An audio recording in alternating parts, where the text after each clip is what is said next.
Good morning. Today is finally Friday, April 25th, and this is Wake Up with KERA News. Glad to be with you. I'm Andrew Garcia.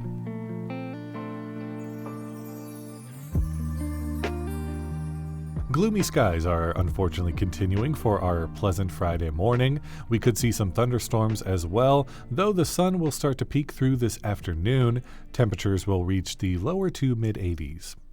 Leading you into the weekend, we'll hear about a group of North Texas women turning items some might throw away into art and connection. But first, let's get into today's news. A bill creating education savings accounts is heading to Governor Greg Abbott's desk.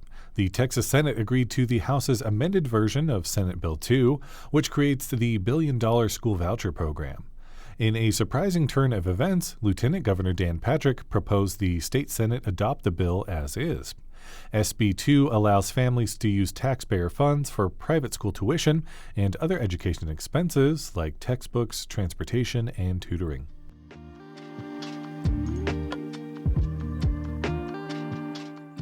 A Collin County grand jury has indicted 14 people who protested on the University of Texas at Dallas campus last year, opposing Israeli action in Gaza. The protesters are charged with obstructing a passageway, according to a release from Collin County District Attorney Greg Willis. The Class B misdemeanor is punishable by up to 180 days in jail, a $2,000 fine, or community supervision. At least 20 people were arrested on the UT Dallas campus last year for participating in a student-led encampment. A disciplinary panel found there wasn't enough evidence to put students on deferred suspension after those arrests.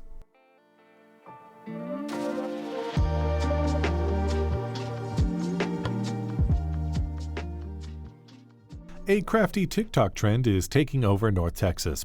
KERA's Zara Amechi takes us inside one group of crafters who have adopted the trending art form and are building memories one page at a time.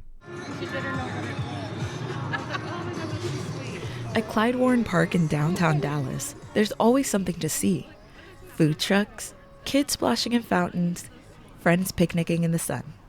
But on this sunny Sunday afternoon, a group of women sit in a circle with scissors, glue sticks, and boxes of what might look like trash to some. I don't like spiral bounds because I want my hands to be touching. I know, that's the only thing that I'm like, oh, I can't do that. The women are creating junk journals, a mashup of diary writing and scrapbooking. Led by Amanda Sapera, DFW Junk Journal Club meets monthly. I was always that person that kept like the random movie ticket or, my old ID from college. I just didn't want to let it go. Sapera has been journaling and scrapbooking since childhood, but slowed down during college. 2 years ago, while scrolling TikTok, she came across videos of women trading supplies and creating junk journals. What stood out the most to her was how many people in the comments shared her interests. It's hard to make friends as an adult, and I wanted to make friends outside of my job. So she took a leap of faith. Sapera messaged dozens of commenters in Dallas, inviting them to her first meetup of the club. We're kind of hoarders, but we try to turn it into something memorable. At a typical meetup, attendees get a scrap pack filled with reusable materials. Things like washi tape, fabric pieces, and a themed title card that includes spots to write in dates and locations. Everyone wears a name tag, signs a guest book, and dives into crafting with full creative freedom. The group is open to all ages. Since December, the group has met everywhere from movie theaters in Arlington to coffee shops in Flower Mound. What about you? I'm Brooke. Yeah, nice to meet you as well. This is 30-year-old Brooke Smith's second time attending, and she's already hooked. This is also just a way to be accountable and sticking to a hobby and not just giving up on it after doing it once. Smith uses her journals to document memories like her 30th birthday trip to Nashville and date nights with her boyfriend.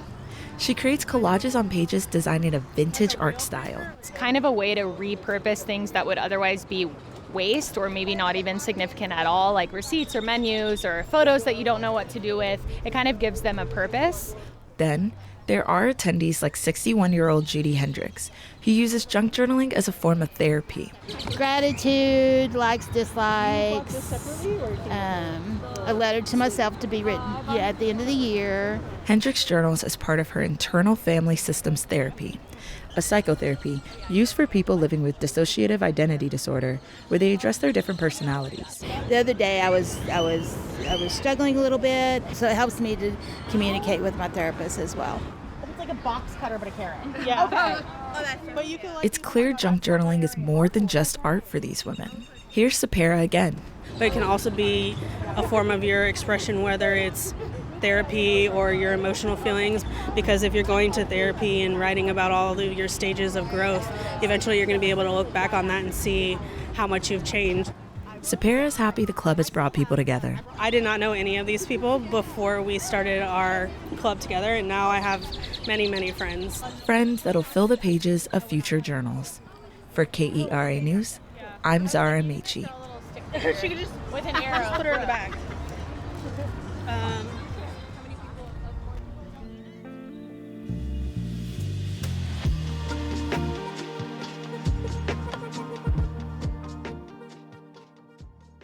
The Dallas Cowboys have a new protector for Dak Prescott following night 1 of the NFL Draft. They selected guard Tyler Booker from Alabama with the 12th overall pick. Major League Cricket recently announced it's relocating its headquarters to Grand Prairie from San Francisco. The city's been a primary hub since the league started in 2023. And the Rangers lost a close one in their final game against the Athletics last night, 4-3, giving up a 1-run lead in the bottom of the ninth. They next take on the San Francisco Giants over the weekend. And FC Dallas takes on Inter Miami FC on Sunday. There's plenty of family fun to be had this weekend. Join KERA this Sunday at Clyde Warren Park in Dallas for KidsFest.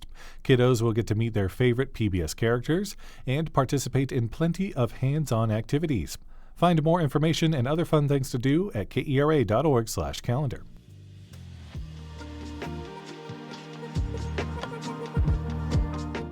Thanks so much for listening to Wake Up with KERA News. I'm your host, Andrew Garcia. This show is produced and edited by Shardae White and Bekah Morr. For more news in your inbox, visit kera.org/wakeup. That's where you can subscribe to the Wake Up with KERA News newsletter. Connect with us on Facebook, Instagram, and TikTok at KERATX.